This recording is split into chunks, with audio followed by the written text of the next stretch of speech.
ইতিমধ্যে আপোনালোকক দেখুৱাব লৈছোঁ।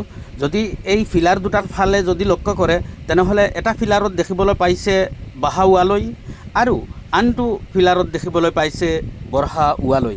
আজিৰ পৰা বহুদিন আগত মই ফেচবুকত এটা পোষ্ট কৰিছিলোঁ এই লিখাখিনিলৈ। নিশ্চয় বহুতৰ চকুত পৰিছে, কাৰণ উঠি অহা প্ৰজন্মৰ হয়তো কিছু প্ৰভাৱ পৰিব পাৰে এই বানান দুটাক লৈ। সেইটো কাৰণে মই পোষ্ট কৰিছিলোঁ। আজি দেখিবলৈ পোৱা গ'ল, হয়তো বহুদিন আগত লিখিছে, কিন্তু আজি আকৌ হঠাৎ মোৰ চকুত পৰিল। চাওঁ এই বানানকেইটা শুদ্ধ হৈছেনে নাই। নিশ্চয় দেখিবলৈ পাইছোঁ সঁচাকৈ এই বানানকেইটা শুদ্ধকৈ লিখা হৈছে।